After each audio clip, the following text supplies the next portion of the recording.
What's up, ladies and gents? Is Monday, August 22nd, 7:20. I'm gonna try to have this online before 12 o'clock tonight so that people at work could see it. This is a video review of our 2016 draft coming from Yo Champion. Yep. That shit is heavy. I'm about to wear this shit the whole time. Nah, this shit gonna be annoying. I'm gonna try to keep it quick, 5 to 7 minutes each team. I did extensive notes, but you know when you're reading things out loud, you skim through it, so it shouldn't take me this long to read through it. I'm gonna go draft order, so Kenny's first, Mike would be last, so 1 through 10. Yeah, and then at the end I'll do a little summary, quick summary. At the end, I'll also review my own team from like trying to be as unbiased as I can. I'll welcome anybody else to review it. And yeah, here we go.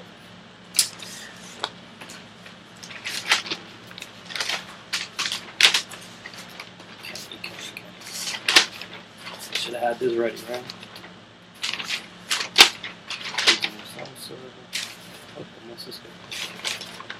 Let me work it. Alright, team Beats by Ray. So, obviously, Brown with the first pick, obvious. Like, there's no question that was a pick. I'm not even going to waste time on that. Second pick, Jordy Nelson. For me, it was a person I was staying away from because he's 31. As racist as it's about to sound, white kid that, you know, just suffered an ACL major injury. Like, that's a hard injury to come from. He's not AP. He's not the most athletic guy. He's quick. He's a great route runner. He's Aaron Rodgers' favorite target. But it's a big injury for a 30-year-old, especially in football, to recover from. But I get it. You have Brown. You have a solid star #1 receiver, which for most of you will see that I think that's very important in the league. That's how I won last year. I had 2 of them. And you need a stud at receiver, especially 0.5. You know, with the points per catch. He was rated number 20. You got him at 20. You didn't reach. It was a solid, you know, pick. Then you drafted McCoy. So it's funny when you look up a guy, right? Initially going into the season, I did not want him. I stood away from him. But then you look up a guy's stats deeper in, and I was converted. So I'll just read some of the things. I thought he was nagged by injuries. I thought he didn't play much. I was burned by him in like 2013 or 14 when he suffered a concussion and he was out for a couple weeks, 3 weeks, but it was towards the playoffs. And then that's what the negative chip in my head. But he's a good, solid player. He's played at least 12 games every season of his career. So 7 years in the league, he's played more than 12 games. I think I didn't write the exact stats down, like what's the breakdown per year, but it was 12 2 years, 14 like 3 years, and then 16 2 years. So he's been fairly healthy, you know, relative to a running back in the league, and he scores. The Bills are gonna run the ball. They dropped Carlos Williams. I think he had some off the field issues. So Carlos Williams, who was stealing touchdown carries from him in the goal line, is no longer there. So McCoy at 3 is a great pick. Kelvin Benjamin. All right, so you have 2 out of your first 3 receivers are not injury prone, but coming off major injuries. That's a question mark, and I do think it's something that will address that needed to be addressed. You have Brown, so you have your one, but yeah, like I don't know if I would take Gordy and Jordy and both Kelvin Benjamin. Then you took Forte. Oh yeah, and we'll see. You like old guys. I got a stat at the end, but Forte is 31. Another guy that I was surprised though when I looked up, he's played at least 12 games every year. 6 out of 8 years, at least 15 games. Yeah, so that's crazy. That's incredible. For a running back to be that durable, 6 out of 8 years he's played at least 15, meaning he's missed 1 game or less 6 years. That's incredible. So even though he is 31, you got solid value there. I don't think the Jets will use him as much as he did in Chicago, which a lot of his value was because of that, because they used him so much. So I think that's where, you know, in the 5th round, it's you needed to show up your running back position. There were other options there. You went with Forte. It might, you know, it's not the best pick you could have made there. But he's a healthy pick, so he's gonna play. I just don't think he's gonna get the volume. Blah blah blah blah. Oh yeah, and also, and I said he might be more of a flex play this year. I don't think he'll be running back 1 or 2, but he's still a good guy to have. You got Matt Jones in the 6th from Washington. He's the starter. And once we start getting to this 6, 7, 8 round, 9th even, if you can find a starter in the group, even if it's not a great starter, I understand it, right? So for the rest of you, that's important. If you're going to watch this whole video, I like starters. I don't like people that share runs, and he's going to be the guy. And he, at least in a .5 league, PPR league, he's going to get the receptions. Last year, he was a beast for receptions. So, you know, he's only in his 2nd year. At the very least, he'll be a very good pass catcher for the Redskins. Round 7, you got Matthews from the Eagles. Great value. You got a starter. You got the #1 receiver on the offense. Granted, it's not going to be the best offense, but somebody needs to target in that team. And a lot like the Jaguars last year, a lot like the Eagles last year, they were behind a lot late. So there was a lot of garbage time, TDs, throws. You know, like the Eagles' defense is still like bottom 5 in the league.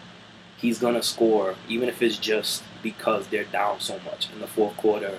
Last 5 minutes of the game, he's going to save you a lot of weeks. So now you have 4 receivers. Was it 4? Let's just keep going. But I like the depth there when you get a starter that late. And a #1 starter at that. You got Big Ben at 80. Round 8, which was amazing. Good value. You had enough depth that, you know, taking a quarterback in the 8th round didn't hurt you. You know, from there on, you took Williams from the Steelers, which is also a good handcuff, at least for 3 weeks. If because Bell doesn't have the healthiest track record, if he's part of one of the best offenses. So Williams could, just much like last year, eat at the end of the year too. You got Barnage at 100, so round 10.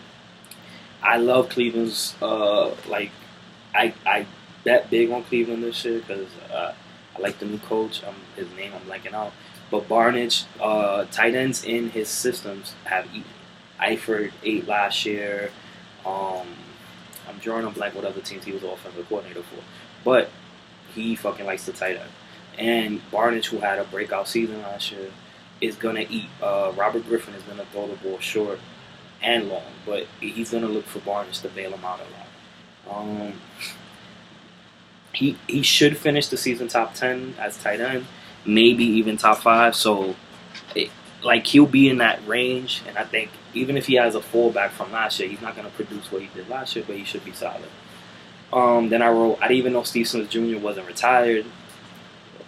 I guess I didn't do enough research before the draft. So I looked it up. Apparently, he's still the #1 guy if he can play. He's fucking 37. So it was, it is what it is. Then you drafted Bolden, but you dropped him, so I'm not going to waste time on him. The Bengals D, I hate, and I don't know if you still have them. I think there was a couple moves. You still have the Bengals D.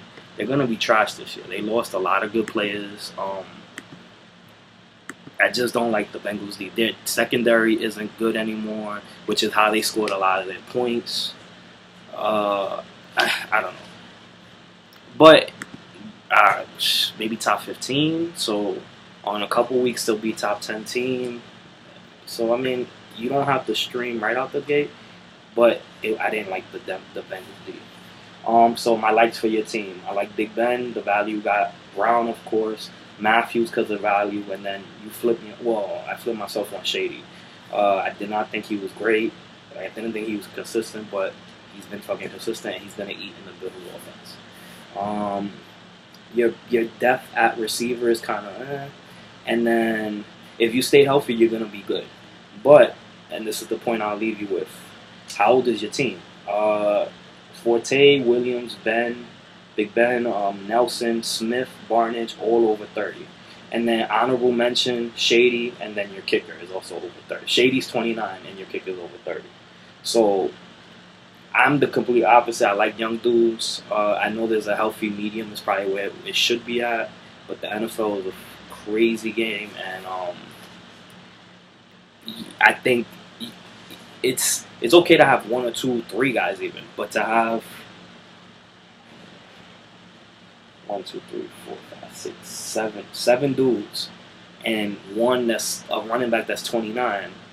It's like you're pushing your luck if everybody makes it to the end of the season healthy, or even if your starters make it to the end of the season like healthy or play 13, 14 games, which is what you need. So, but I think you're a playoff team. I'm gonna just run down the list at the end of like 1 through 10 where I think everybody ranks. But you're in the playoffs. You had a solid draft. A couple questions here and there, but not anything outrageous. Like it was a good front to start draft. And then let's see who's next. Who's number 2? Alright, Chief Checker, which is Caesar.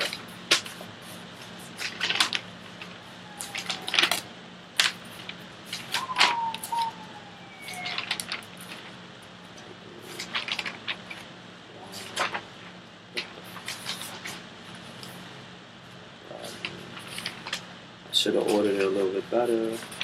My bad. Oh, Chief Checker. Here we go. Alright, so my man Caesar. It was all love. I'm glad I finally got to meet you. I'm glad I was right. Ha ha ha ha. That 4 bench spots is stupid, but I love you, and I didn't mean to come off abrasive when we were talking over the group chat. But here's your recap. Julio at 2, great. Or any of those 4 receivers at the beginning, you can't argue with any of them. OBJ has a little bit of like risk reward type of thing where he's hanging out with Drake, he's partying a lot. So I understood why maybe staying away from him is okay. I think Julio's gonna have just as beast this season. Like I think there won't be much that separates those 4. Even DeAndre. I think DeAndre has the top breakout, but it's not about DeAndre. Julio, great at number 2. Brandon Marshall in the 2nd round. He's solid. He's consistent. He plays. He doesn't get hurt. I think I looked it up. Only like 1 season where he didn't play over 14 games. Really consistent. Yes, over 30, but my man, he's eating in with the Jets. Fitz loves him. They're gonna throw him the ball in the red zone, and he has the bet with fucking Brown. So he's gonna lose the car, but he'll be at least he's always motivated guy. I like him where you got him.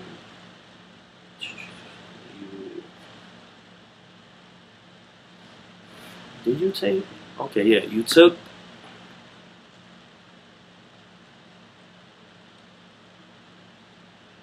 Yeah, you took Lacy.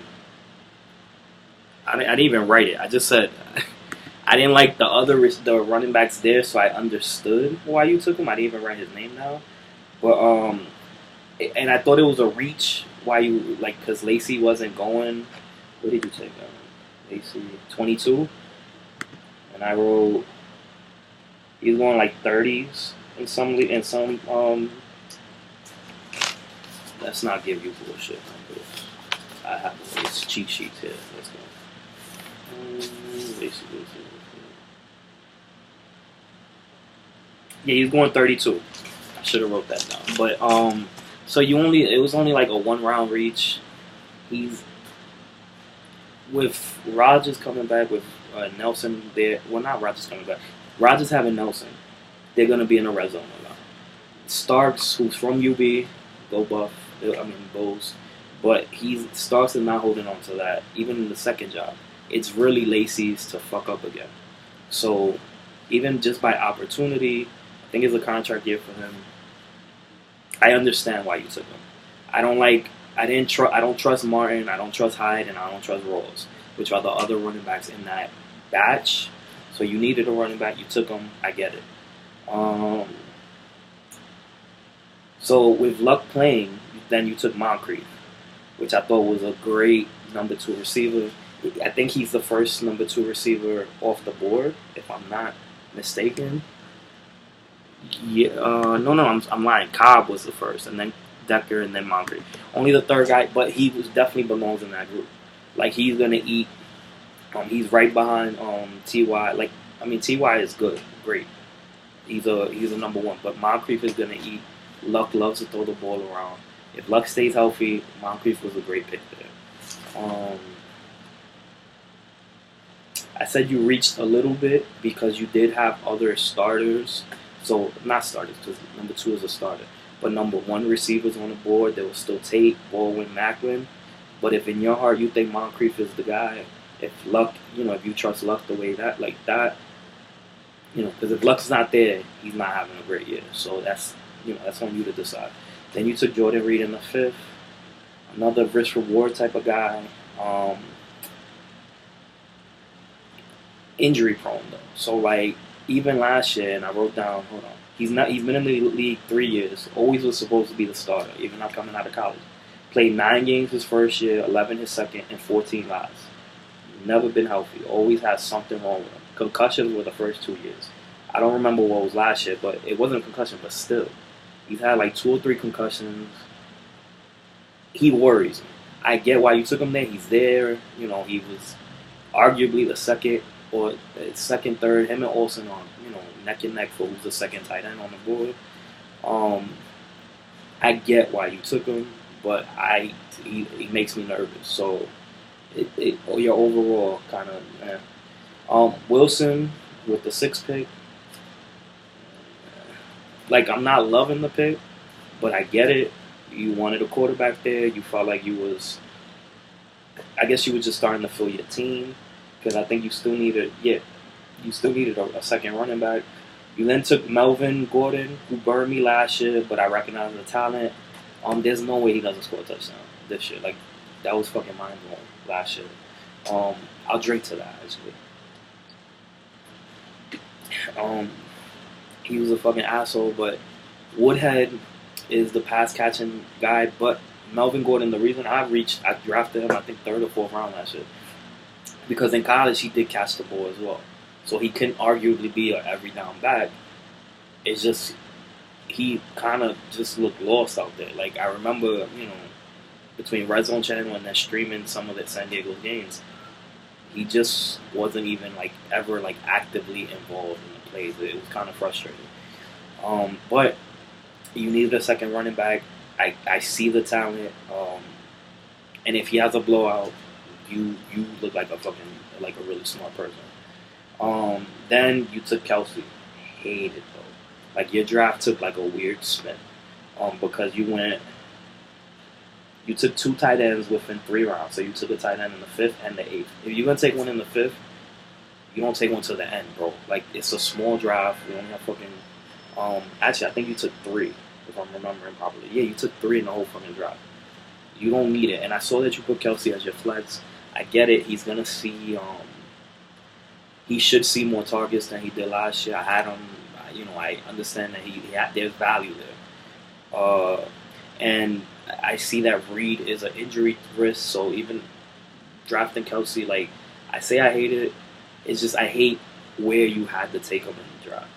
That's the part. If you had one really early and then you took Martellus Bennett, that seemed like a smarter thing. If you eliminate, you don't need 3 fucking tight ends.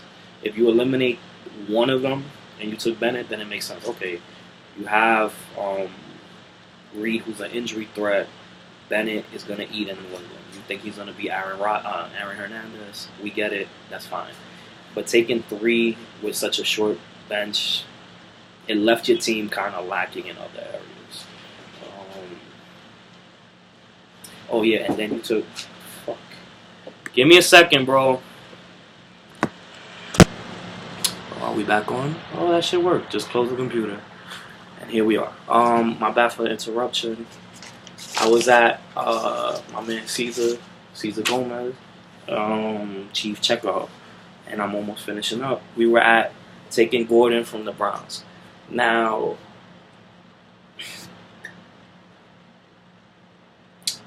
what frustrated me about and I'm saying frustrated.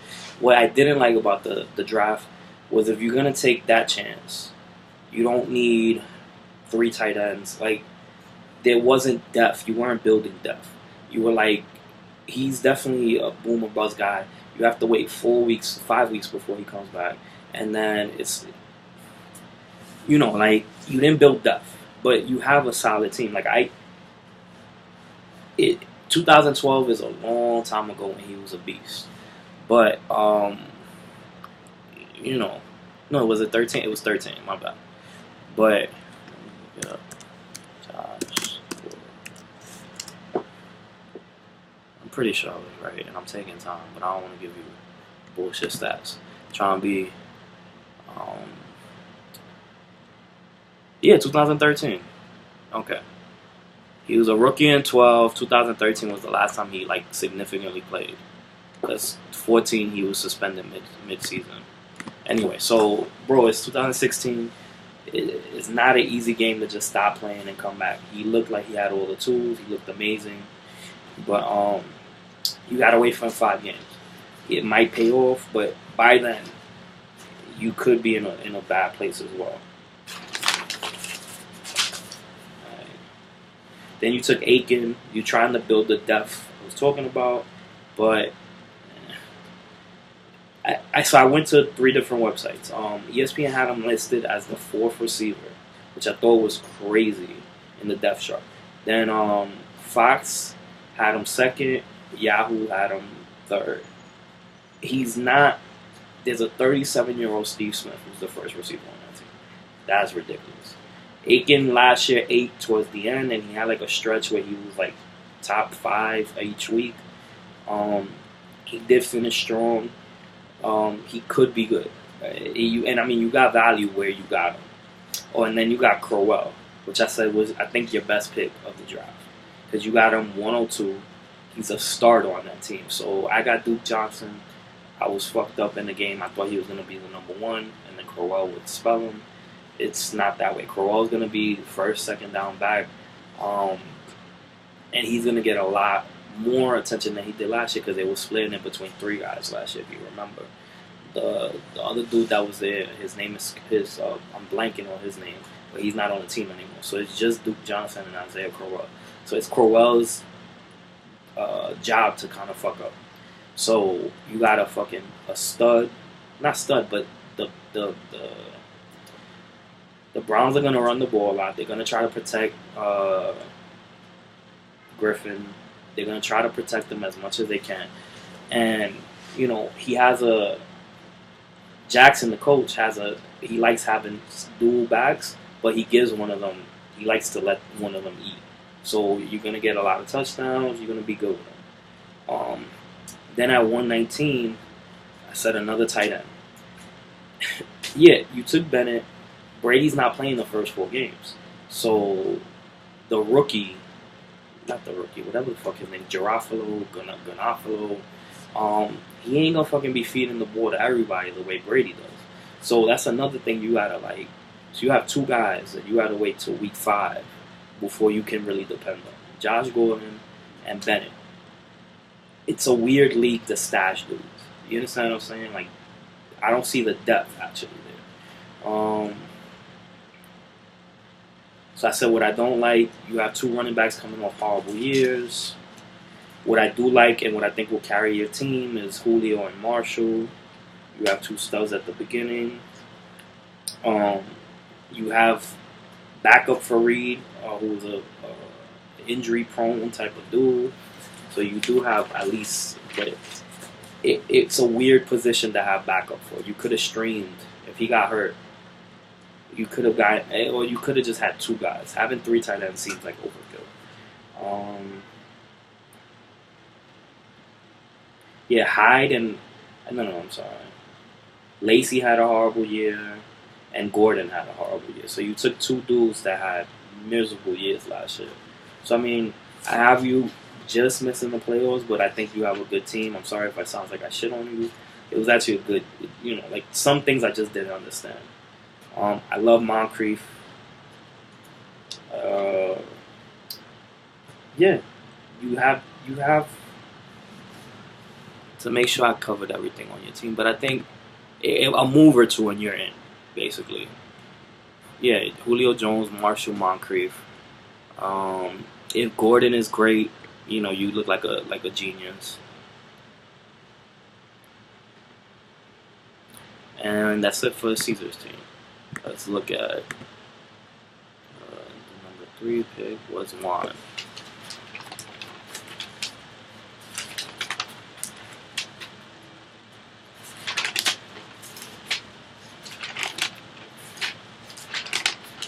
Alright, are you feeling lucky, Juan Ozuna? You lost to me last year. OBJ at 3. You couldn't lose having the 3rd pick this year. I've said this a couple times already. Those top 3 dudes were you couldn't go. Excuse me. Well, top 4 receivers you couldn't go on.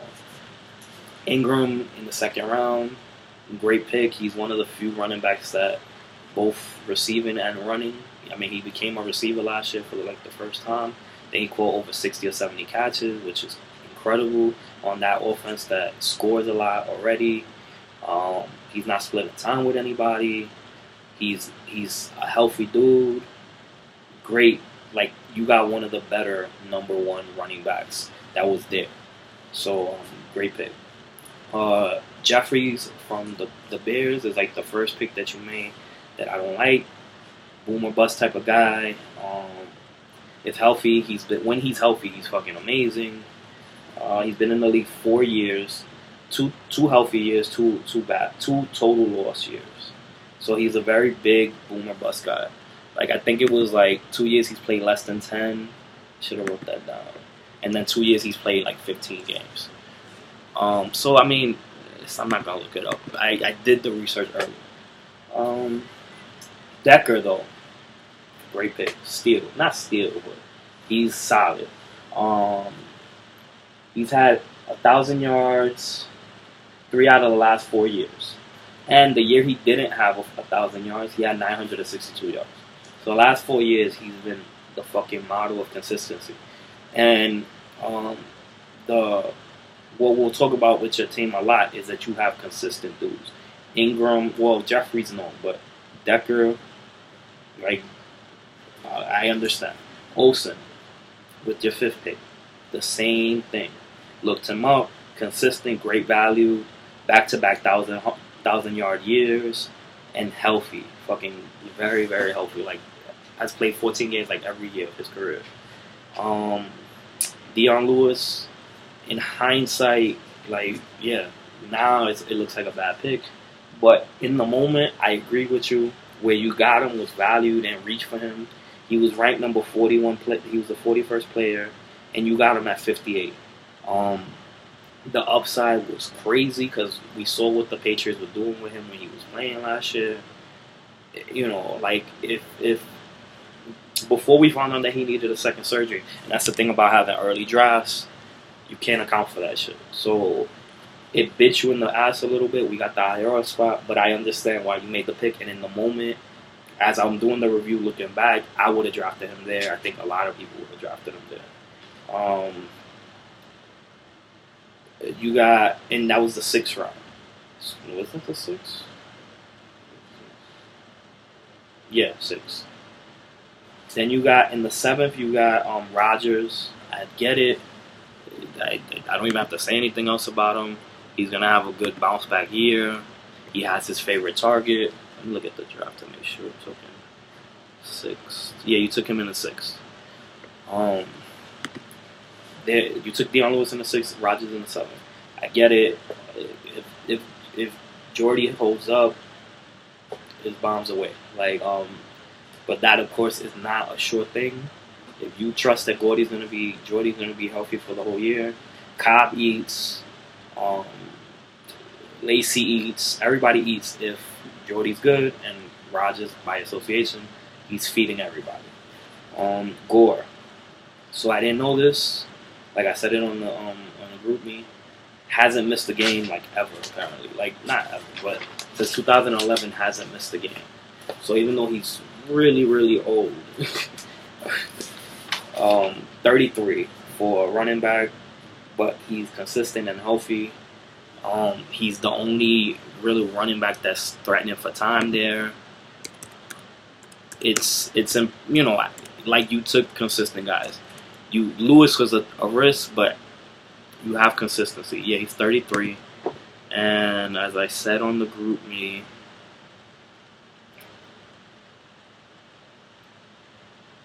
he's played 16 games since 2011. Hasn't missed a game. He missed 4 games before that. Before that, played at least 14 games every year in his career. That's fucking crazy. He has 1 year of less than the way he played 11, where he played 11 games. Every other year, at least 14. The last 5, as an old man, he's played 16 games a year. So he's, model consistency. Does it last?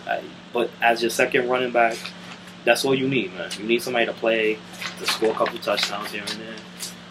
So he's consistent. You took Torrey Smith. I said he's solid value there in the 9th round. Chip Kelly made Deshaun Jackson amazing. His best year. Torrey Smith is a lot like Deshaun Jackson. If what's his name? I was gonna say Fitzpatrick, not Fitzpatrick. Kaepernick. If Kaepernick gets his shit together, he has a good arm. He can throw the deep route, play action.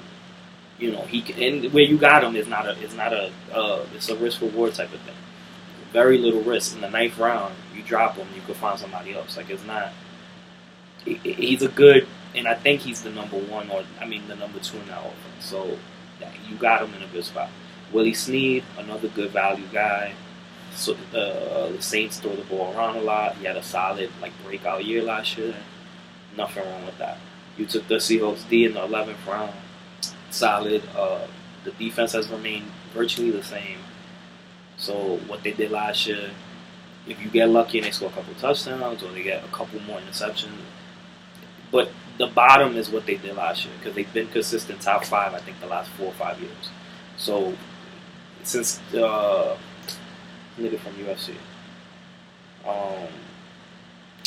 the UFC coach, that's their coach now. Y'all know who I'm talking about. He's led that team to 6 straight years of a top 5 defense, so they're good. Vincent Jackson, 12. I don't mind the flyer. He'll get red zone attention. Evans can't get every throw. The tight end there is not that good. He just hasn't been consistent.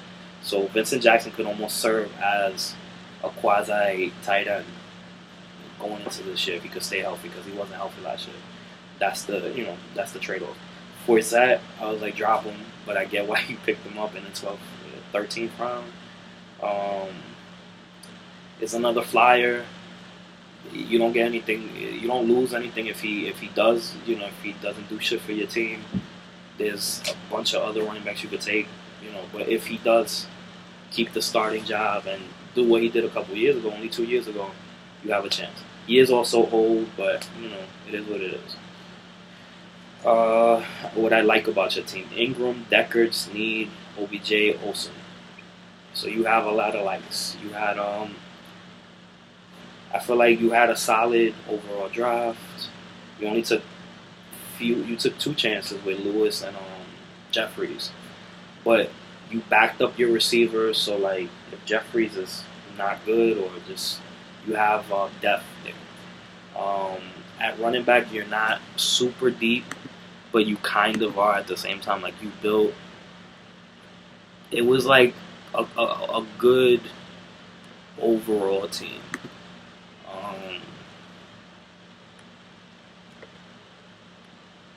Yeah.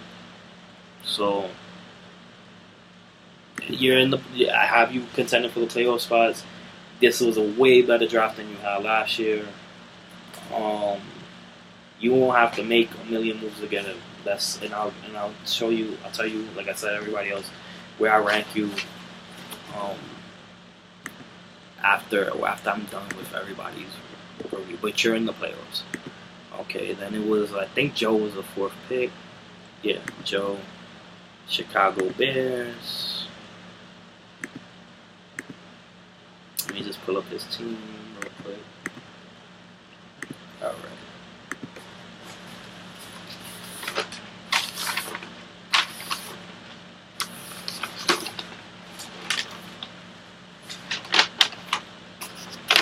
I'm doing all right with time. I'm at the 4th pick. I'm at 35 minutes. It's like 11. I gotta rush. All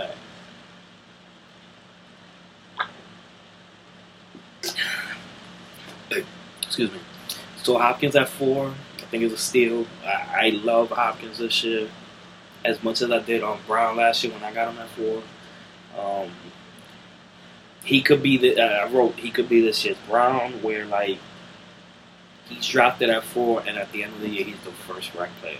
You could say that about I don't see it for OBJ, to be honest with you, but you could say that about Julio, and you could say that about Hopkins as well. Like they have the potential in my eyes to be, especially in this league with the 0.5 PPR or whatever, however the fuck you say it, but the PPR semi PPR. So great value there. Then you got Bell in the second round, only a 3-game suspension. The value is, the potential is there, right? So when he's been healthy, he could be the first player ranked in that offense as well. Last year, in a very short amount of games, he was great, but the injury concerns are there. So it's a boom or bust type of guy. But in the second round, you got yourself a first round like player, and you got him late in the second round. So not late, I'm sorry. He was the 4th pick. Well, in the middle of the second round. Evans, I just wrote solid. He's gonna get red zone throws. He's a big guy. He gets a lot of targets. He's the clear number 1 in that team. Touchdown. He's gonna be a solid number 1. Like to go with Hopkins, your number 2 receiver is a beast.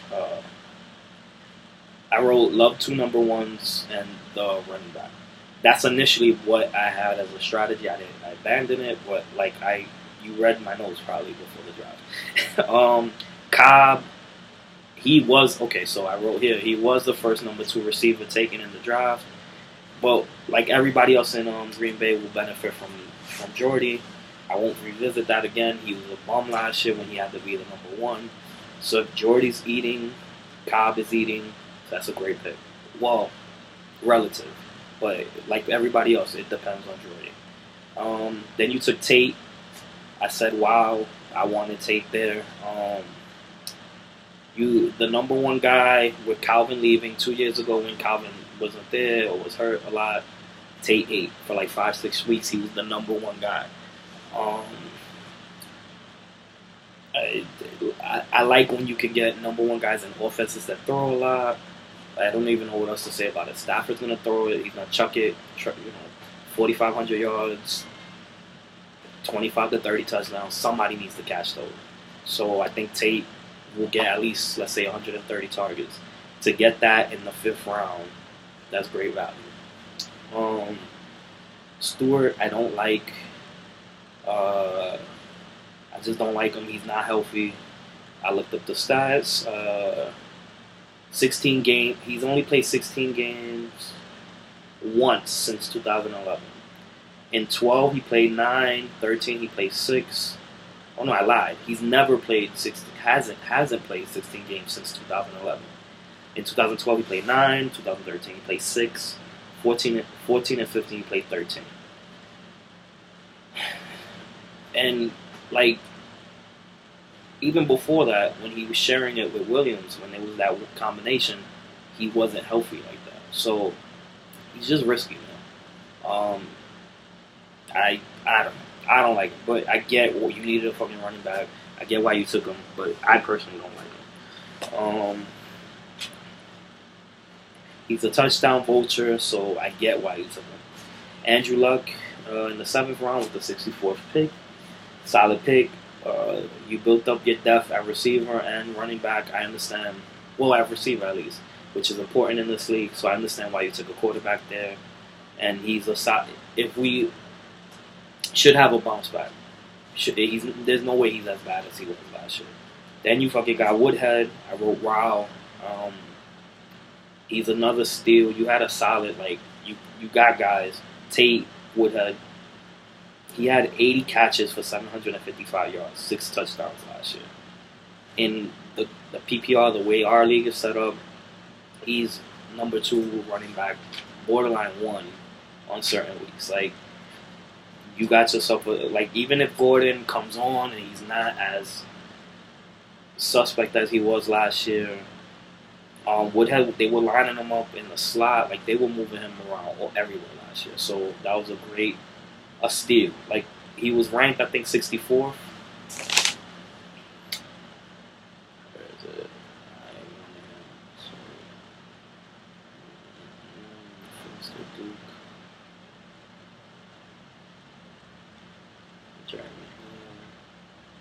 I can't find his name because this shit is small. So oh no, he was ranked 37 on PPR sheets.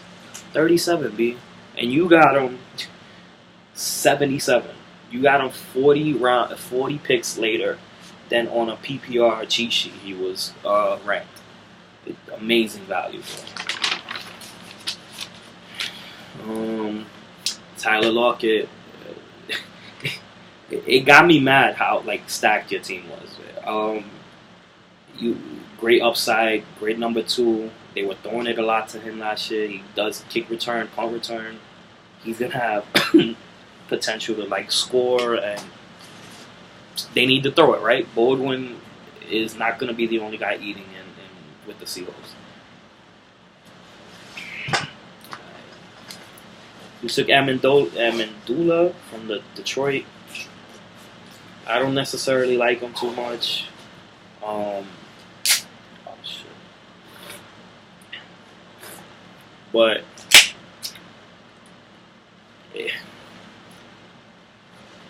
you like him a lot. I see that. He's supposed to be the number 1 guy there. If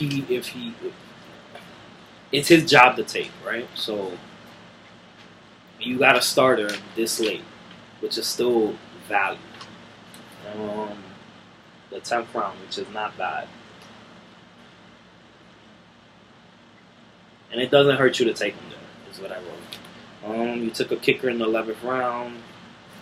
You were pushing your luck because I liked your draft up to that point, but he was the number 1 kicker on the board. So, I don't know. I don't like it, but I see why you did it, because then you ended your draft fucking strong. You did the Cardinal D, which I fucking love.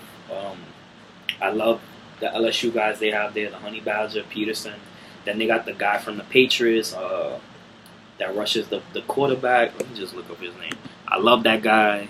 So they stacked their defense, and it was already a strong defense. Something Jones, I think. Let's see. What's his name? Chandler Jones. Bro, the Cardinal D is going to be badass. So shout out to you. And then you fucking took TJ Yeldon the last round. Like, what? Bro, he's a starter.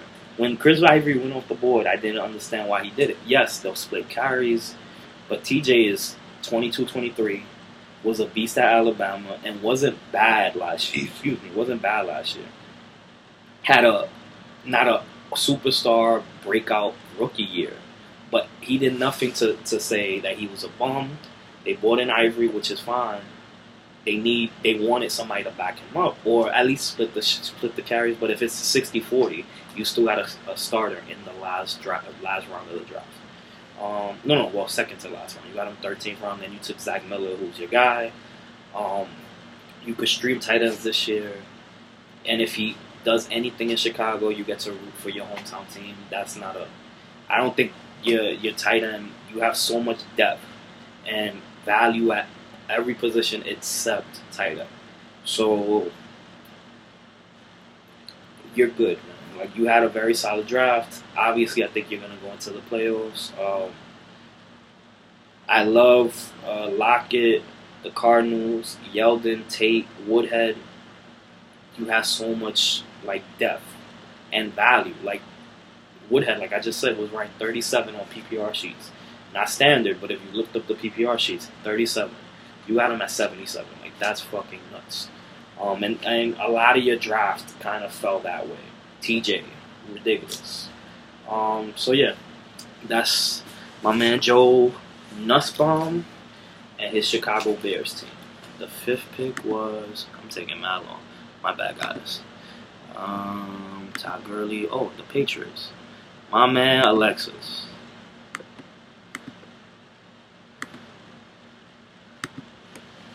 So I'll drink to you while I look this up.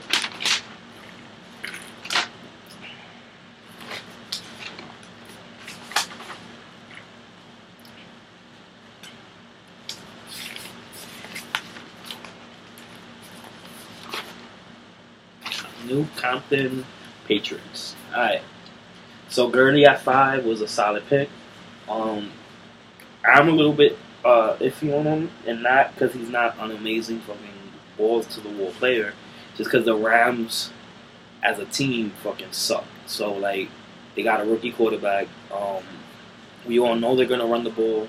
If we know they're gonna run the ball a lot, defenses will know they're gonna run the ball a lot. And even though Gurley ate last year, like I don't know if he's AP.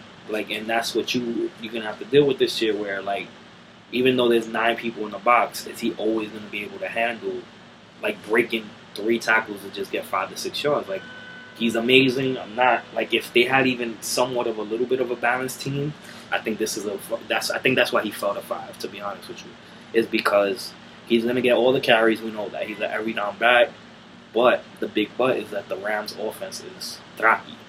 So, and they're going to try to protect the quarterback. So it's like, and Tavon Austin is their fucking best receiver. So it's like, I'm not shitting on the pick. I get why you took him there. But I'm personally a little bit like, oh man, like I hope he eats. I liked him in college. And he went ham last year when he was given the opportunity. When he came back from the injury. But yeah, I hope you understand what I mean by like, your defenses are gonna fucking plan to like the only guy they have to stop is Gurley. So if he's AP, that won't fucking stop him. But I don't know. Gronk fell to you at number 16. I get it. You love Gronk. He's the value was there. He was going in the first round in some mock drafts. We have a somewhat PPR league, so if it's 80 catches, 1,000 yards, fucking 13 touchdowns, it will help you. And I think to make sure where you took him. Yeah, and then Allen Robinson, AJ, they were both gone. The next receiver you could have taken was Brandon Marshall. I get why you take Gronk there. So we can hammer you for being a homer, but you took the best tight end, and it makes sense. Then, however, I hate the Doug Martin pick. I wrote that I think you needed a stud receiver. You took Edelman the next round, but like, you had Gurley. Like, we all agree he's gonna eat, right? And I thought it was important to have a balanced team, right? Taking Gurley and Gronk, those first 2 picks, left you kind of like, I don't know. It's just my strategy. I didn't even, so I'm talking shit, and I took 2 running backs in the first round. But then if you look at my team, I went receiver for like 7 straight rounds because I knew that in a league like this, in a season where everybody's throwing the ball around everywhere, that's where you're gonna score a lot of points. So, like Martin was okay, but there was options for you less risky than Edelman, and you could have taken Edelman the next round and still then had Edelman be your second receiver, where his injury history is not such a big problem. If he goes down, at least you got one certified stud, right? And for comparisons purposes, you took Martin 25. Sammy Watkins went right after. Beast. Brandon Cooks went to me. Keenan Allen. Jarvis Landry. Demarius Thomas. Amari Cooper. T.Y. Hilton. Then Ross, and then Edelman to you in the next round. Bro, there's 6, 7 guys there that would have instantly bettered your overall draft. You didn't need another running back that early, at least. Like, you didn't need 2 in the top 3 rounds if they're not going to be amazing. And Doug Martin has a history of, he's had 2 seasons, then he fell off for 2 seasons, and last year was a resurgence of the season. Like, we're not sure that he's not AP where you know what you're going to get each year. Like, he's still somewhat of a question mark. You get me? So, like, any one of those receivers to me would have made your team better, and that's the only reason why I'm pounding you for that pick. Edelman the next round, I get it. I'm not knocking the Edelman pick. Although he's hurt a lot, and I got fucking numbers to back that up. in our league, in a PPR league, if he plays 15 games, 14, 13 games, he's still very valuable. But just because I wrote them down, I'm going to bring him. To say injury prone is an understatement. He's been in the league 7 years. He's played 16 games once, 15 games once, 14 games once. Every other year he didn't play. I don't think he even played 10. However, he just became the starter in 2013. So no, in 2012. So take it with a grain of salt, right? He only has one 1,000-yard season though, and that speaks more to his health than anything, because we know that the talent is there. We know that Brady loves him. He just needs to fucking stay healthy. So if he stays healthy, you got to start. I just don't like him as your first receiver. Like, I would have taken him there because I had Cooks already. So you know what I mean? Like, I had a guy that I think is a first guy, and then he's a good second guy, if that makes any sense. Oh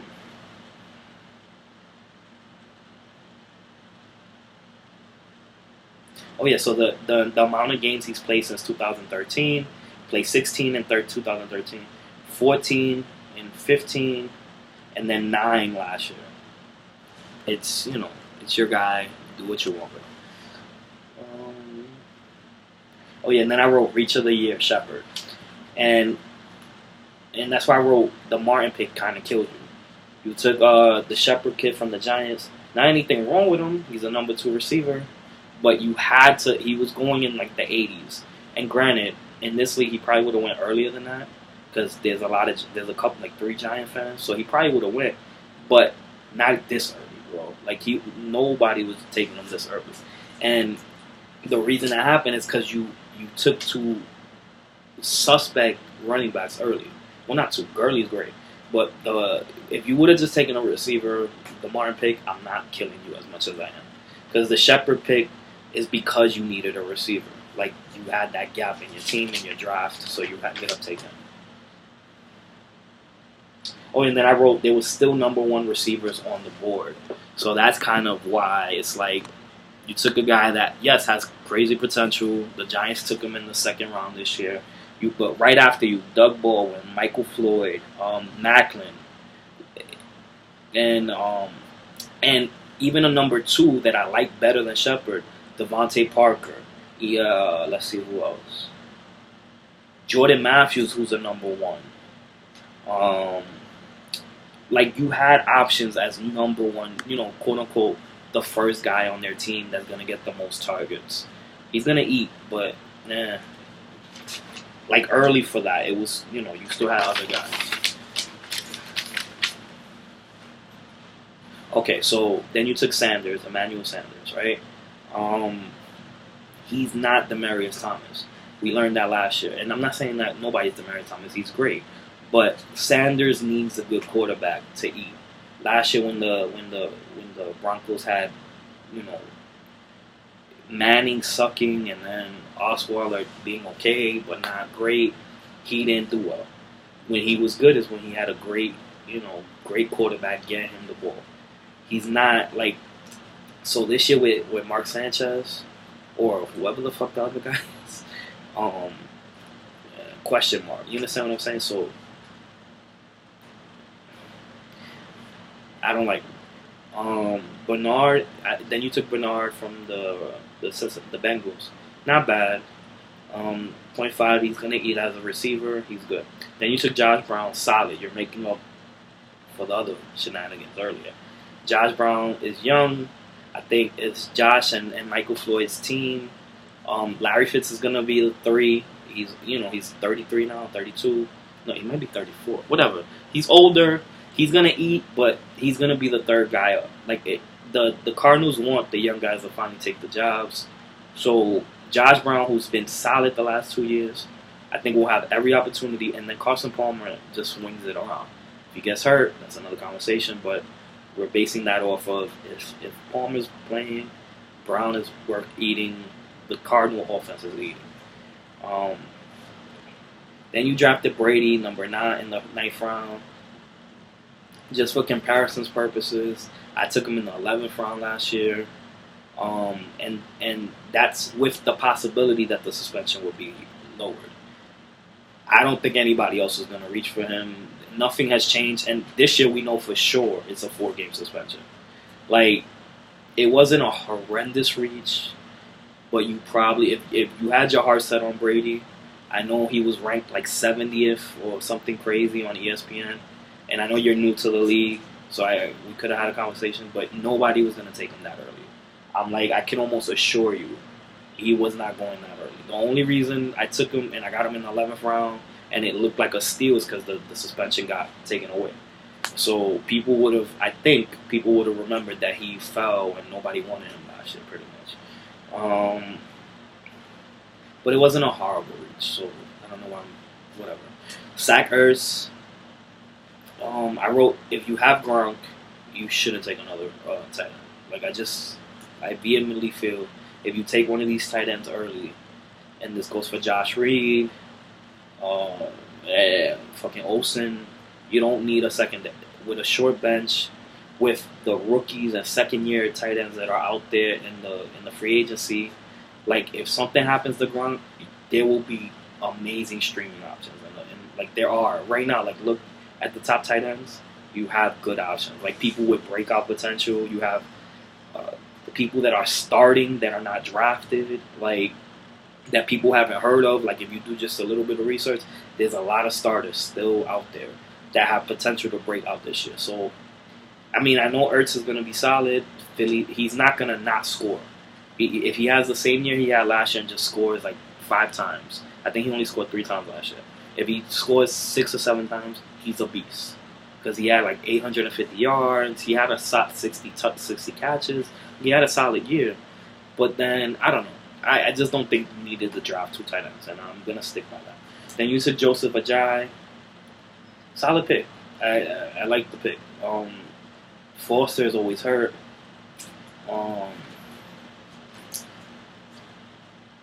Yeah, Foster's always hurt. Pretty much always. I got the numbers for him for whoever drafted him. And he, the Miami coach, this is like a ESPN stat, like, likes to feature only one back like 80% of the time. Like, doesn't take the starter out the game. So if Ajayi's the starter, you have nothing to worry about with Foster. If Foster's the guy, Ajayi's not going to eat. But if Foster gets hurt, Ajayi is the man to have, right? You picked up Stafford.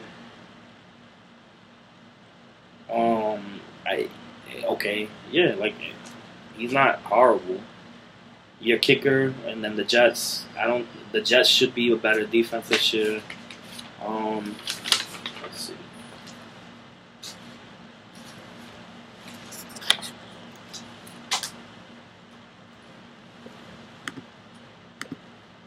I have you barely missing the playoffs.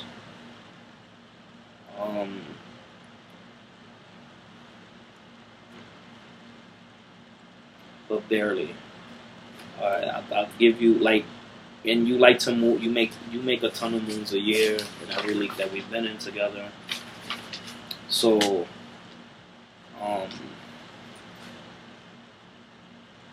I think you're gonna compete around 500 record maybe. But if you make one move, like, you just need a really good, like, I don't know, another receiver. Give me a second, but that's it for me. Oh yeah, so the other thing I wanted to say about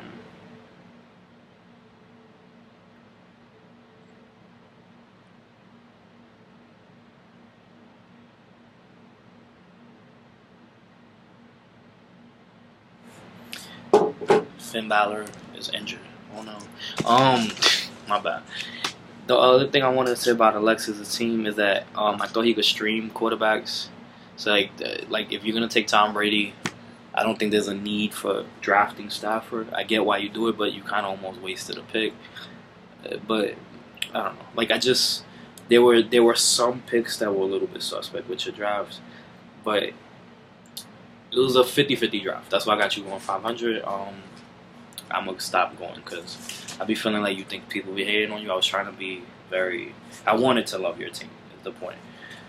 Let's see. The 6th pick was... Oh, no. Sixth pick is Team Cum Dumpsters. My man Dennis. I wish you were here, bro.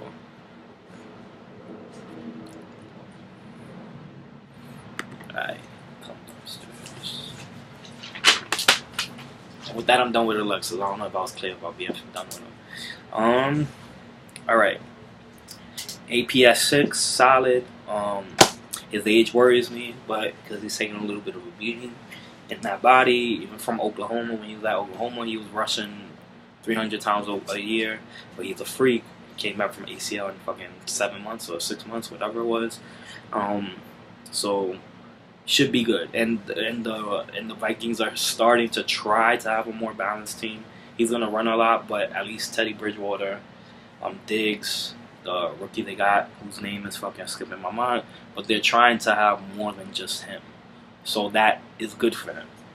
Defenses have to at least worry about the play action or worry that Bridgewater will, throw it here and there.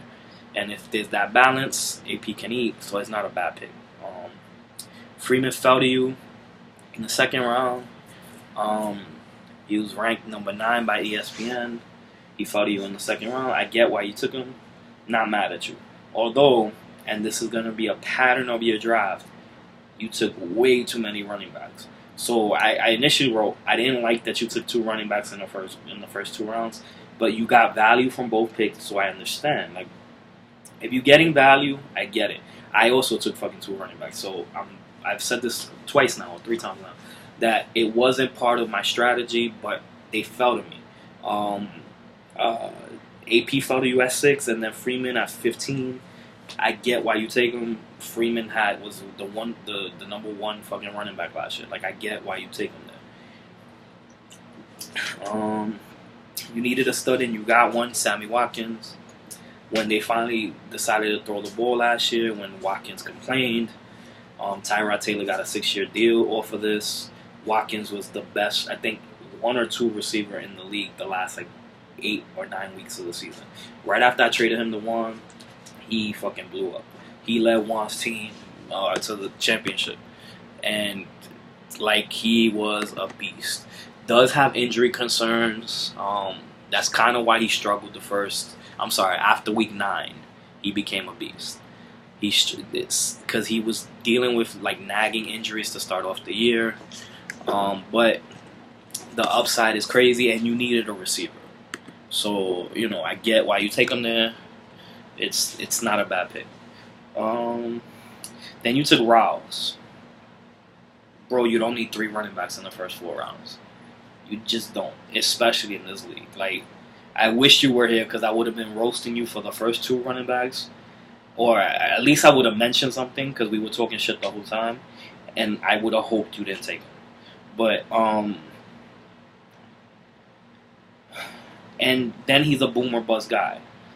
I think he was great when he was healthy, but in his first year, I don't know. He can be great, but then you didn't need to take AP or you didn't need to take Freeman. You get what I'm saying? But he's a good pick or a decent pick. But I don't like that you took 3 running backs in the first 4 rounds. Then you took Baldwin, who's solid, the clear one in Seattle. He's not gonna catch 15 touchdowns this year. We can make a bet if you really think that's serious, but he might catch 10, which would be fucking solid. You took Delaney Walker, good value. I have no problem with him going in the 6th round. I wish you hadn't taken so many running backs because you would have at least had some depth at wide receiver before taking him, but no problem with him there. And then I said, your 7th pick, because I was writing as I was just going through the picks. I didn't look at overall teams. I just went through the draft order, and just looked for your name and just looked each pick. I took notes, right? So in the flow of your draft, you took another running back, and my exact emotions, you're fucking with me, right? I didn't believe that you did that. And I was like, do you know that this isn't a standard league? You took Ryan Matthews, and I got some good stats for you. Since 2010, he's played 16 games once, and rushed for 1,000 yards twice. So 6 years in the league, he's only been healthy a full year once. I don't know what else to say other than, and you didn't need him. You didn't fucking need him, bro. I was very frustrated with your draft. And then you took Jeremy Langford, and I just wrote look above. You didn't need another running back. He was okay when Forte went down. He's going to at least catch. Unlike Ryan Matthews, who's going to split time with Sproles. And at least with Langford, he's going to get all the throws, even though he was shitty catching the ball last year as well. But Chicago likes to use one guy. They drafted a fucking running back, though. So look out for him, who could take touchdowns away from him because he's a big guy. So if they're going to, I take back what I just said. He won't be the only guy for long. I don't trust Langford for past like week 3. But I was frustrated with your draft, bro. Then you took Eli in the 9th round. You took him before Breeze. I wrote thank you. And you still only have 2 receivers in the first 9 rounds. Horrendous, bro. Like, and I'm not trying to shit on you because I love you. You were at my housewarming. God bless you. It was great to see you. But like, and then you fucking took a running back again. Round 10. Like I'm saying this in shock, even though I wrote it already. Rashad Jennings, who's another 30-plus-year-old starter, or close to 30, and he's never been great, bro. Like never. Like I wish all of us would be given the opportunities that Rashad Jennings has been given. He's never been good. Like, he's been consistently mediocre his whole career. And I'm going to look up his stats just so I could fucking explain how I hate that the Giants keep relying on him. They drafted a guy, though, finally. All right, he's never had 1,000 yards. He's never even broken. Okay, I lied. Last year was the first year he broke 850 yards. Before that, he had never broken 750. He's never scored more than 6 touchdowns in a year. Let's see. He's never had more than 300 yards receiving in a year. It baffles me how he's still in the league. He's not fast. He's not big. He's not a threat to fucking do anything. So it's not even just that it was you. Whoever took Rashad Jennings, I would have been like, eh. But at least if it wasn't their fucking 7th running back, I wouldn't be as frustrated as I am with you, bro. But just, I could put my hands up at that point. Diggs at 106, decent pick, very good upside. To be your third receiver, better than no receivers, right? But you have Sammy and you have both. So I see him more as a flex option because he's very inconsistent.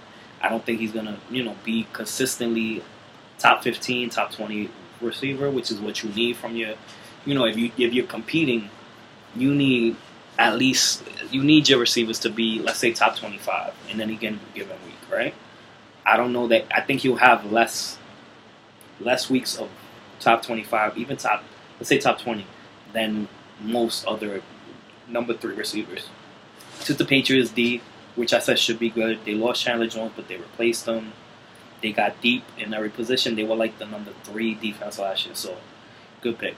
And then you took Michael Thomas from the Saints. I said your best value pick.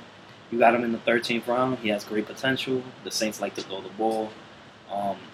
Snead is good, but he doesn't have a dominating hold on that second receiver spot. Thomas comes in that 3rd spot, and he should, if the Saints do what the Saints do, he should be involved in that offense. Tucker, he is what it is.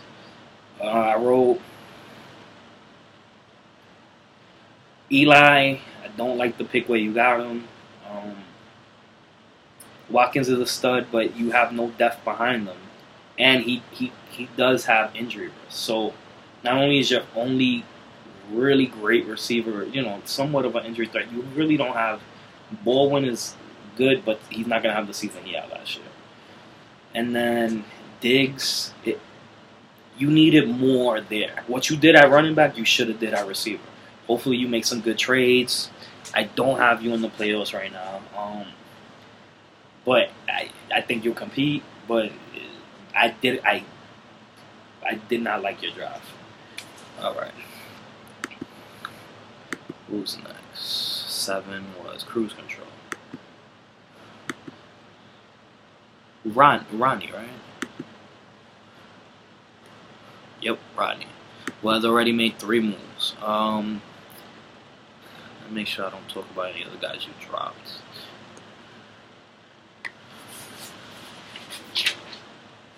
Oh, here we go. That was the best I've done that so far. You took Dez at number 7. At the time of the draft, it felt like a reach. We were like, whoa, 7. But then the only other available receiver was AJ.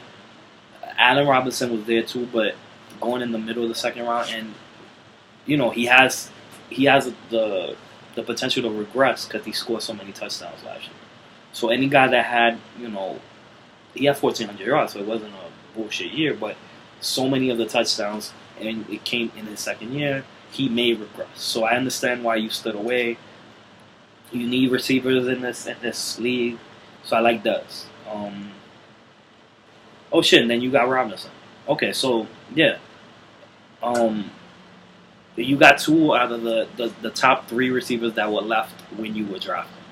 So I have no problem with Dez. If you think he's gonna have a bounce back year, that's your risk to take. I would have went AJ if Elliott wasn't there for me. I was gonna go AJ, but I get why Dez. He has a big touchdown potential. Romo's gonna be back. Elliott's there. Like, it's a balanced offense. So if he's healthy, he should be good. Then you got a stud in Robinson. The second round, perfect value. I wrote. That's all I had to write about him. He's not gonna. The 1,400 yards weren't bullshit. You get what I'm saying? So the touchdowns might regress a little bit, which is why I don't think he's a first round pick. But in the middle of the second round, he could be OBJ. Where I got him last year at the end of the fucking second round, and then he did what he did last year. Then you took Hyde 3rd. I wrote, I think he'll get all the opportunity to succeed, but that offensive line in San Francisco sucks, and Chip Kelly is very unpredictable with running backs. So if Hyde has, Hyde had a crazy coach in Urban Myers in fucking college, so maybe he's good with these fucking ridiculous coaches that have weird personalities. So, not Urban Myers. The Ohio State coach is Urban. Yeah, I had a brain fart. Yeah, Urban Myers at Ohio State. I don't see why he couldn't deal with Chip Kelly. That, like, McCoy fucking bump heads with Chip Kelly, so that's why he shipped him out. And then Murray, I guess, just did not get along with this dude and had to run up and down the field. I think Hyde has a lateral speed, meaning he can run, side to side. So, and these stretch runs that Chip Kelly loves to run, hopefully if Hyde's the starter, it's a good pick. If he keeps the job the whole year, if Chip Kelly's not a dickhead and does some weird shit, I think he's a great pick. Well, solid pick for what it was. Like, at this point, there was a lot of running backs that were like hit or miss. Lacey, Martin. So, you could do worse, but I understand why you took him. You had your 2 stud receivers. You had to go with them, right?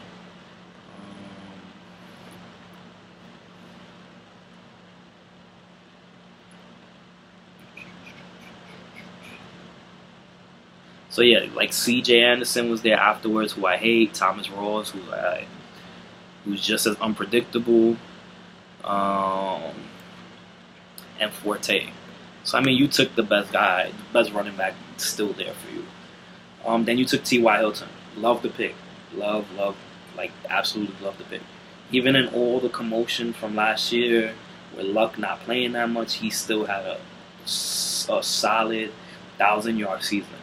I think there's amazing breakout. Like, he could be top 2 rounds, top 10 almost at the end of the year, if Luck stayed healthy, which is, before last year he never showed a ruptured, what was it, kidney or something. That's like a freak injury. That's not some shit that a hamstring or a bum elbow, like that's some, they hit him in the right spot and that was it. Like, I think Luck should have a good bounce back year, and I think by association Ty can only go up from last year, which is he has a high floor, whatever that fuck that means. Like, he's at least gonna be 1,000-yard receiver with 6 or 7 touchdowns, and that's the floor. Like, he could be, like I said before, I'm done talking about him. Then you took Hill from the Bengals. He is the starter. If you're gonna take running backs, at least take starters. I had him last year.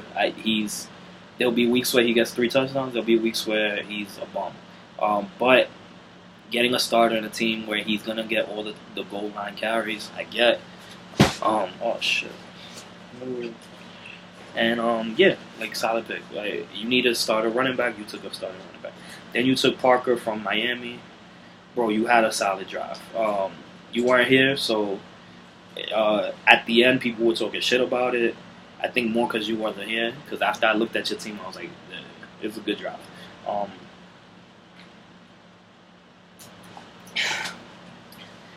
Like, you can surprise people this year. Parker, I think, has breakout potential. And although his ceiling is unknown, and his floor is unknown, so it's kind of like a boom and bust guy. But I happen to like him, and that's all I gotta say about that. But then you took a couple dudes I didn't like so much. So let's bring it back down to earth. You took Carson Palmer before Big Ben, before Breeze. It was a little bit eye raising, but I get it. Palmer's injury history is what concerns me. If all are healthy, he's up there with them. Like, there's no ands ifs or what's about it. He has the weapons around him. Fitz being the third receiver, David Johnson coming out of being a great rookie, Brown and then Floyd. Like, he has a solid. If he's healthy, his numbers are gonna be crazy. But just the health concern, and he hasn't been the most healthy dude. Then you took Deshaun Jackson, who I hate. But you had receivers before that. So it wasn't like he's your second receiver or third receiver off the board. He was already, I think, your fourth. Yeah. So you can take a guy like that, and then if he has a bounce back year, you look like a genius, right? And it won't hurt you. So I think I wrote down some good stats about him.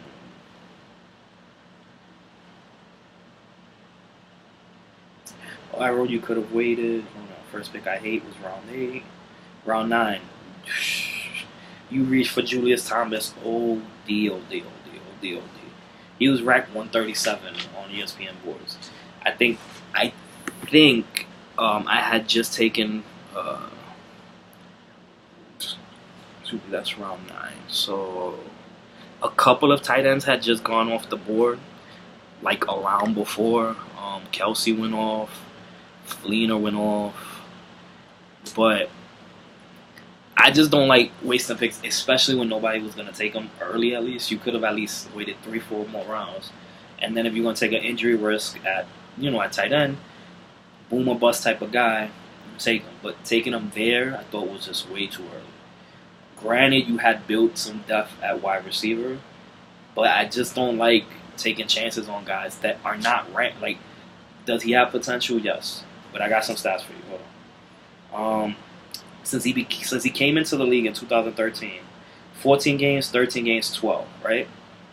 He's never had a 16-game season.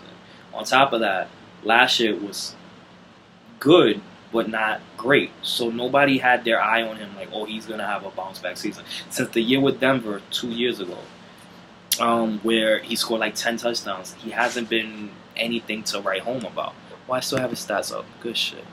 Of the names I left up. Yeah, well, in 2013 when he became the starter, he didn't come into he came in the league in 2011, wasn't a starter. 2013 he scored 12 touchdowns. Then the next year he scored 12, right? Last year he scored 5.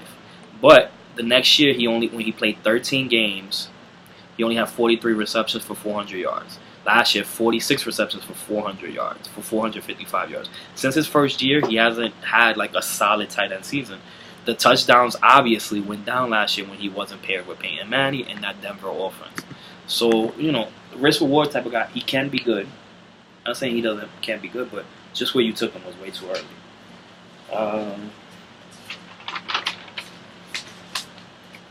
But then you made up for it. Funches round 10, great pick. ESPN is bragging about him. Yahoo's bragging about him. CBS Sports, Fox News. Every fucking website is bragging about how Cam loves Funches, how he's eating more than Kelvin. And even if he doesn't eat more than Kelvin, he's a big guy. He's always going to be a red zone threat. Like I said before about Vincent Jackson even. He could almost play that second tight end because they got Greg Olsen, but in Carolina, where they only look to him in the red zone and touchdown potential. And he's young, fucking his second year, had a solid year last year, and you got him in the 10th round. To get a number 2 receiver in the 10th round is good. You didn't reach, he fell to you, that was great. Then you took fucking Jimmy Graham. I said yuck. Another guy that probably none of us would have drafted. If you would have looked at the board, most of us had already filled the tight end position. Looked lost in the Seahawks offense last year when he was playing. The injury he had was fucking horrible. You don't need 2 tight ends in this league. I'm gonna keep saying that to everybody that took 2 tight ends. You have Julius Thomas, who's injury prone. So I guess in your head you thought, bro, you could stream him. More of today's hour and fucking 30-minute long review, you could stream him. I gotta fucking hurry this up. Booker was a good handcuff, but then you dropped him, so forget it. You had the Packers D, who wasn't. I had him finish in top 15, but then you replaced him with the Raiders. I like the Raiders. You have depth at receiver: Dez, Robinson, Ty, Funches. I love that. You might be streaming running backs all season. Oh well, you're not gonna be the only one. You reach really hard at tight end, but you had a solid draft. And that was it. I have you in the playoffs, and you'll be competing all year long. So that's it for you. I gotta quicken this up. Nobody's gonna watch this shit. Let's see.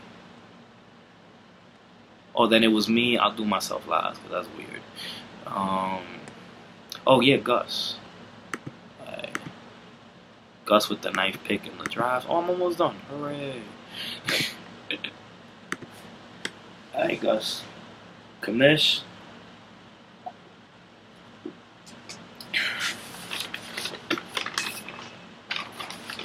You were the first review I did because I just did it. The ones I wrote out, just how the names appear. I should have did this more uniform so it would be easier here, but I'm gonna stop talking.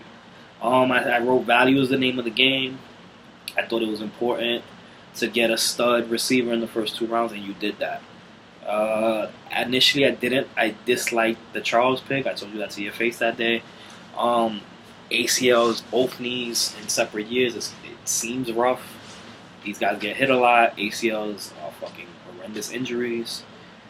But after looking up the stats, because for some reason, some guys in your head, like LaShawn McCoy, I said earlier, that you think in your head are like injury prone, and then you look up the stats and they're relatively pretty healthy. For running back, he's played 14 games.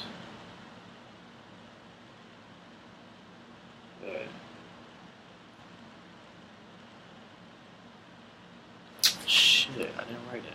I think he's played 14 games every year but 2. The 2 years he fucking tore his ACL. I wrote, though, I don't think he'll play 14 this year, but that's just my prediction. Oh, yeah, I wrote it. I'm sorry. I write sloppy, so I don't have to look it up. Charles been in the league since 2008, played in at least 15 games, all but 2 seasons. So he's been fucking consistent. So, once again, when you look people up, you had done your research, he was a solid. I don't know if you take him in the first round. He would have probably been there in the second round when you drafted. But tomatoes, because you got AJ, who was a fucking amazing pick. So with the second pick, so solid. Then you took Keenan Allen. I wrote another boomer bust type of guy in the third round. His stats I got as well. Allen has been in the league 3 years and never played 15 games. Played 14, 14, and 18. Him at least, my emotions of not drafting him were right. Yes, he was beasting last year. He's done that every year he plays. But he's just not a healthy dude. He's not proven to be a healthy dude. So to take him in the third round, after taking Charles early, this will be a theme with your draft where like you have boomer bust type of guys. And I just don't like. I see why you took him. I'm not saying I don't understand. The injury history kind of scares me a little bit. Demaryius Thomas, he eats.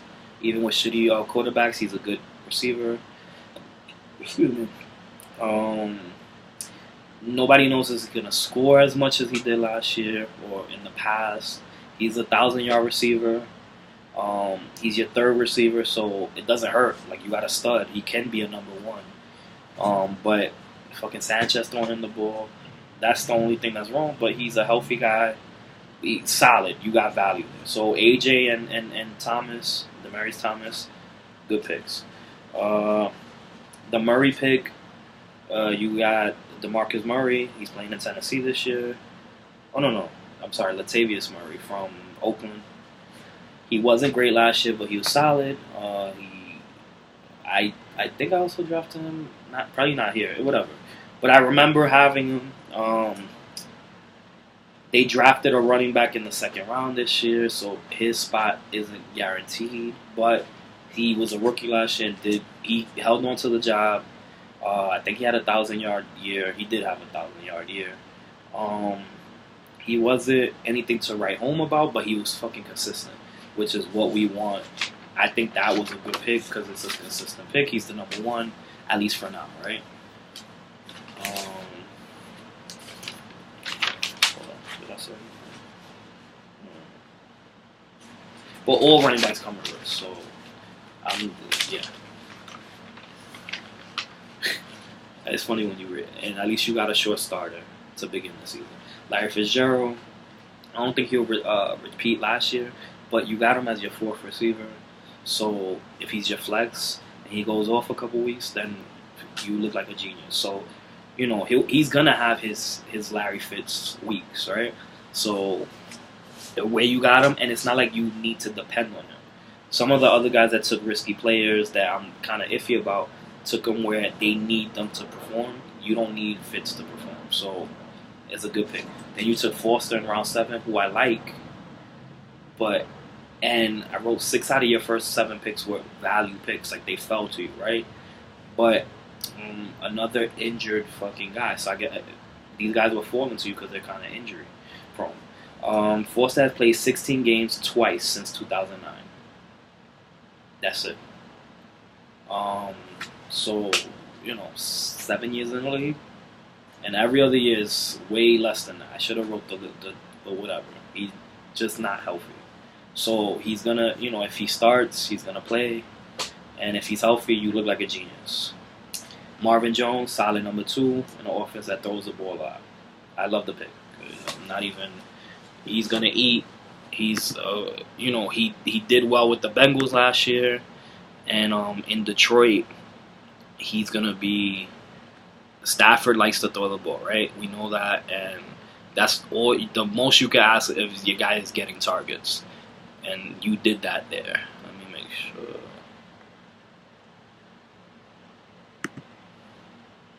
Yeah. So, then you took Gates.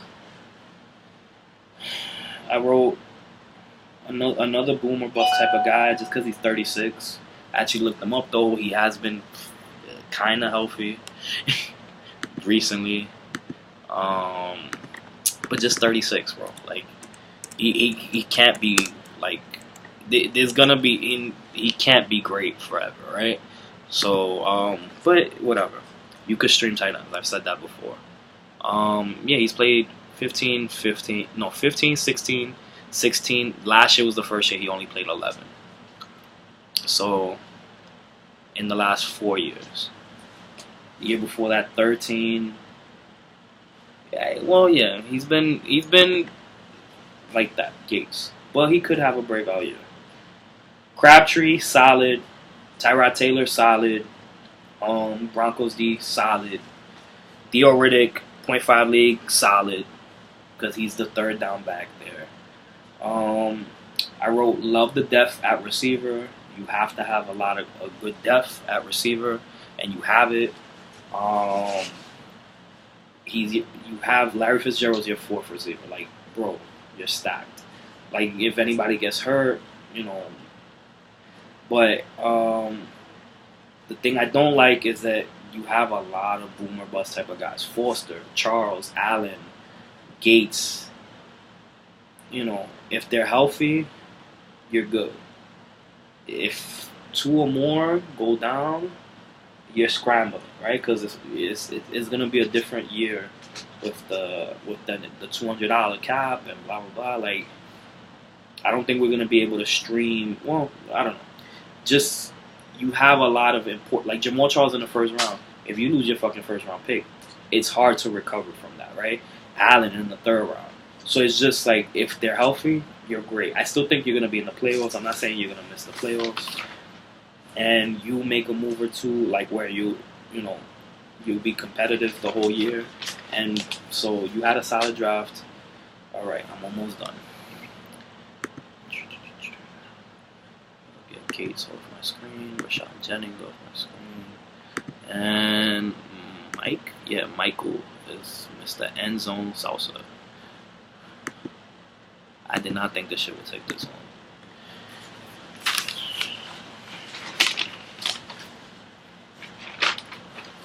All right. Michael. David Johnson at 10 was great. Cam at 2, I don't know. The same way everybody else said it. Nobody knows. We kind of hated on it, and I think with good reason. No other quarterback went until round 6. Pick 59, and that was fucking Russell Wilson. I'm going to try to go quicker, but just questionable, right? Then you took C.J. Anderson. Running back, quarterback, running back, hate. Like, you needed one receiver in there, right? And yes, the Broncos are going to run the ball a lot, but he's been in the league 3 years and never been a true workhorse. 849 yards was the most he ever rushed for. I don't get his hype. He's been the starter. It's just he hasn't done anything with it. Then the 4th round, I was like, finally a great pick. I like David Johnson. Let me not shit on David Johnson because he fell to you, and he has the potential to be top 5 as well. I don't like Cam. I didn't like CJ. Just Cam, not that I don't like him as a player, just the value you got for him. You could have taken him 2 rounds later, 3 rounds later. At least 2 rounds later. Macklin, the best receiver left on the board at that point.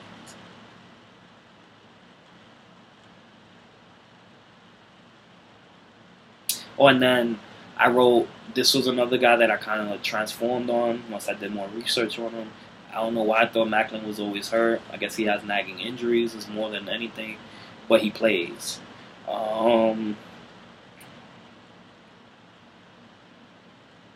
He's only played 16 games twice, but if you look deeper, he's never played less than 13 games.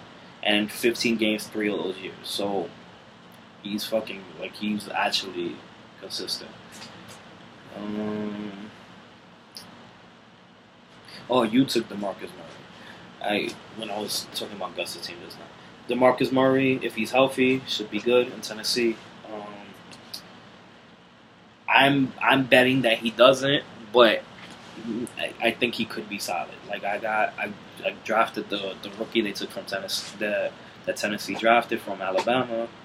I think he's gonna be a beast. I think he's a better option than Murray at this point. But if Tennessee, loves him, then he's got the job, right? So at least to start with, he's gonna be all right. But still, too many running backs without filling up your receiver spots. Then you took Ivory, who I wrote another crazy reach. Really crazy. Was going like in the 90s. The earliest I had seen him go was like 89, bro. And I did like 100 fucking mock drafts the last week before the draft.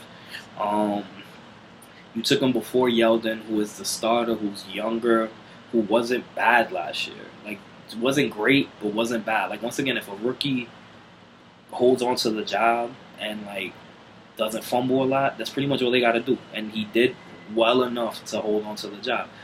So Ivory, who did well as a Jet, who was brought in as a free agent, I get why there's intrigue on him.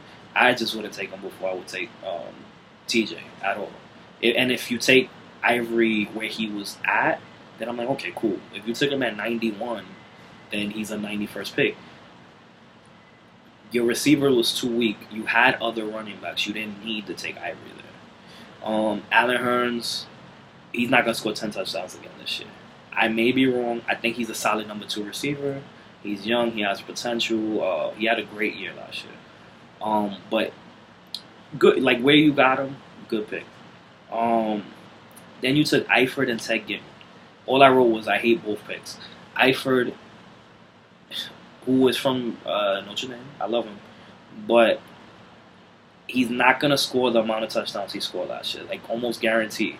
You fell in love with dudes that scored a lot of touchdowns last year, but didn't necessarily have like great years. Like, and if that makes any sense, like the touchdowns made up for like mediocre years.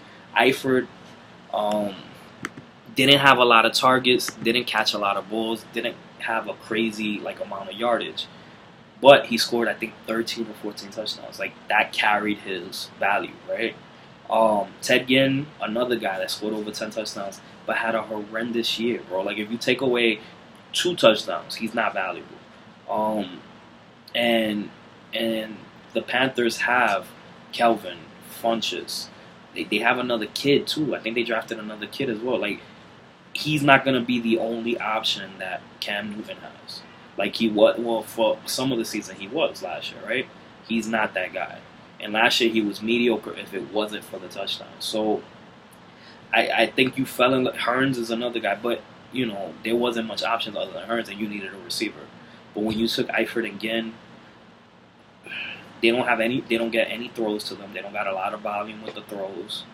And Eifert has been injury risk. That's why he fell last year to like the last round, because he has crazy upside potential. Because he was a beast in Notre Dame. He's young, blah blah blah. He has the skills. But he's also an injury risk. So you could have maybe waited at least another round for him, or just I don't know. You could have taken another tight end. The Panther D is good. Can't knock it. You took Cousins, and then I wrote, why draft Cam so early if you're going to take another quarterback? For those of you that took quarterbacks early, and by early I mean like before the first 7 rounds, why draft a second quarterback? There's only 4 spots on the team. We all have to adjust. We all knew that that's coming in the way it's going to be. Fucking Blake Bortles is a free agent. Like, there's a lot of good quarterbacks. Kirk being in the batch of dudes wouldn't hurt anybody. Like if you're gambling your second pick on Cam Newton, he should be your quarterback every week, and that's it. Your second pick should not be somebody you questionable for, or that Kirk Cousins could challenge. Nah, bro, you wasted a pick there. Unless if you're suspect about Cam, you should not draft the Cam so early. Tavon Austin, good value. He is the starter in Los Angeles for whatever that means. They don't throw the ball so much. They got a rookie quarterback, but he also runs the ball a ton.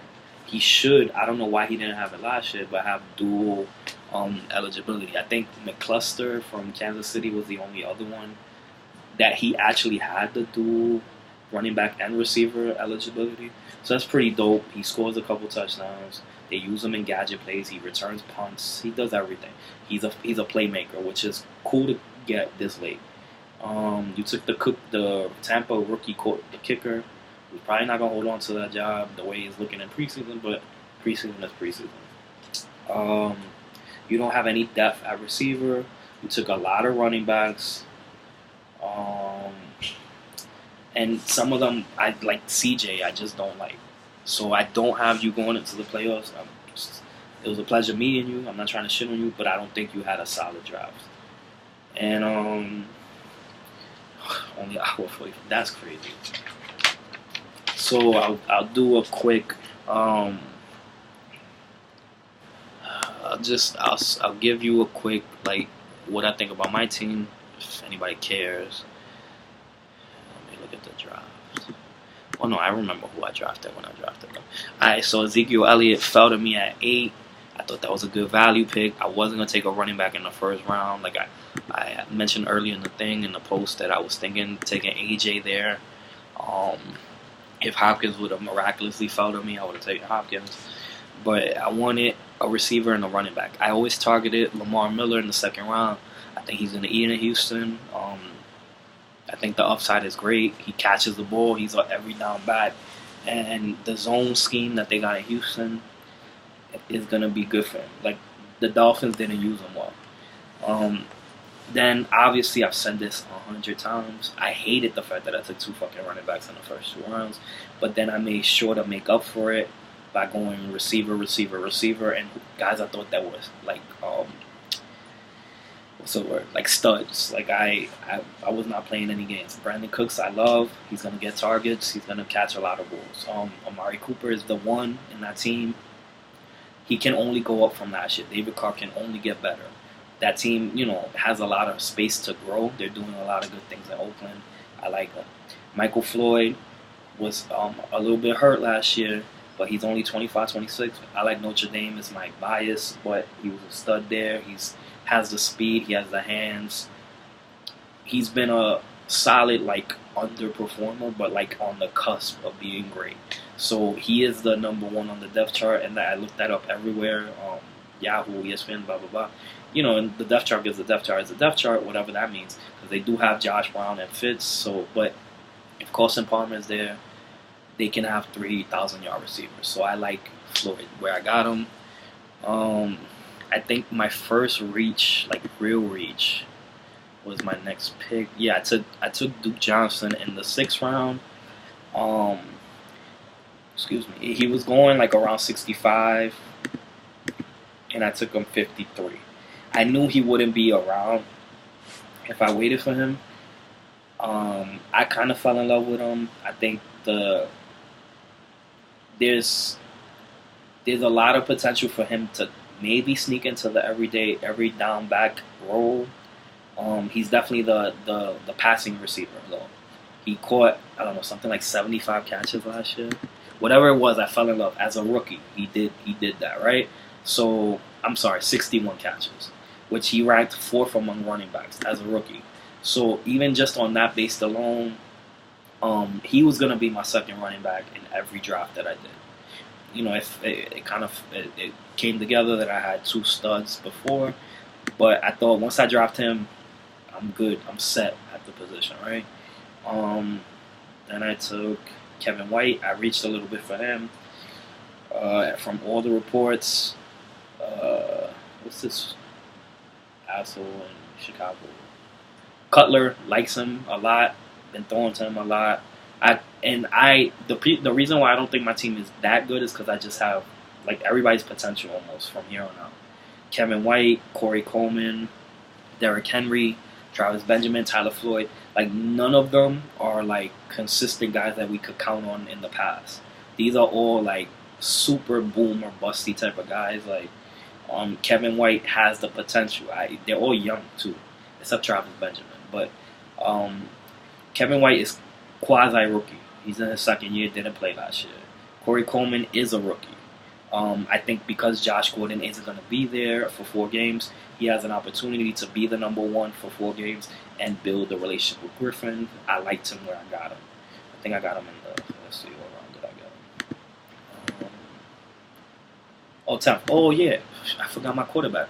And Drew Brees falling to me in the fucking 9th round at number 88 was ridiculous. That's probably my best value.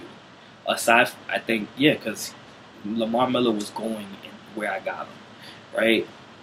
Drew Brees fell to me almost 3 rounds after where he was going in most drafts. So, I'm set at quarterback. I didn't look at another quarterback. I won't look at another quarterback until unless he fucking destroys his arm or something tragic that I have to. But if he's not injured, he's gonna be. I'm gonna ride or die with Drew Brees the whole season. Yeah, and I kind of spoke about why I wouldn't say I had the best drive because I don't have consistent. Except Drew Brees is probably my main consistent player. Everybody else, and Lamar Miller has been fairly consistent with a bad opportunity. I got Elliott in the first round, a fucking rookie. So I think I had a solid draft. I think there's depth at receiver. There's depth at running back. I took Derrick Henry, the Alabama running back. So I got 4 running backs, which I think is a lot. I'm open to trading running backs, but I'm definitely in the playoff contention. Kobe Fleener is gonna eat, and with the Saints. The Saints made a good. What's the dude's name that's in Baltimore now? I think Watson. That was like fucking 32 and had never had a good year. Breeze loves tight ends. Jimmy Graham, look how bummy he is as a Seahawk, and look what he was as the Saints tight end. So I don't want to hear nothing about Luck had him and he was sharing time when he was in Indianapolis. He wasn't the main guy. He always was splitting time. Now he is the guy. So I took him in the 8th round. I took him before I took Breeze, which is crazy. So I think I spoke about my team enough. I'm in the playoffs. That's what I was thinking. I don't think I'm a championship contender yet because there's too many fucking question marks about, just young players that are unproven. Number 1, Joe had a fucking amazing draft, stacked team. He's number 1 right now. Juan, consistency. I loved his healthiness, like his players that, for the most part, are healthy. Take out Jeffries and off the top of my head, quick 2 seconds. Joe has amazing depth at every position. He got value almost every pick of the draft. Yeldon going the last round. Woodhead. He has a stacked team. I talked about it in depth already. So Joe, that's why you're number 1. Juan has depth and consistency. Like everybody, even the old guys he has on his team are like healthy dudes. Then I got Gus and me tied for 3rd, 4th, because we do have a lot of like boom or bust type of guys. So him with injuries, me with young guys. Y'all could fight it or argue it. It's up to y'all. It's okay. Rodney, who that's what I think is a surprise for most people because y'all was shitting on him after the draft. Solid fucking draft. I got you number 5, bro. Liked your team. I already spoke about it in depth. Kenny, you had a good draft. No, I didn't have the next 2. Next 3 actually. Like, not that it was a toss-up because you had the first pick, and I'm not saying that's the only reason, but Antonio Brown, any tie, you got the tiebreaker pretty much. So I think you had a good, but you followed it with a good 6, bro. Like, you're in the playoffs and will compete if anybody else, whatever. Then I got Caesar, 7. You're on the cusp. I said what I liked and what I didn't like. Alexis, you and Caesar was like a toss-up to me. You're right on the cusp. It's not like both like 500 teams and y'all there. Dennis, you're 9. Mike, you're last. Dennis and Mike, just too many fucking running backs. Like, it was a bad draft for both of you. And like where Rodney had like 2 questionable decisions, he's already made moves to justify. Like the Packers D, where I was like, he already got the Raiders, and I think that's an upgrade. And I think he has somebody else that he dropped and already like replaced. Like, there's enough available in free agency that you can like repair what I'm talking about. But right now, like, I don't even like y'all not winning. Everybody else is 500 close and competing for 500. Yeah, I don't have winning like more than, I don't know, let's say 3-4 games. Like, and I'm not. I just shat on y'all, but it's because I did not like the drafts at all. Like, it felt like y'all didn't do. I don't know. So let me not talk badly no more. But y'all like a solid second to last place. Everybody else, like Caesar, Alexis, Kenny, there's that like 500 where they can make trades or moves and they can compete. Everybody else, you know, there's a playoff bracket, and then there's that in the middle where they could get in. If, let's say, my guys fall apart, all my rookies are bums, right? So I could fall out, and those next 3 guys can get in. You two have to put in work, and that's how I see it. I think Joe and Juan are like at the top. Dennis and Mike are at the bottom. Everybody else, you saw how I broke it down. All right, y'all. An hour and 55 minutes. If anybody sees the whole thing of this, God bless your heart. Cheers to you. The notebook with fucking 25 pages in it. The cheat sheets. Love you guys. Good luck. And I'm trying to keep this title. So hopefully I'm doing this again next year. Take care, man.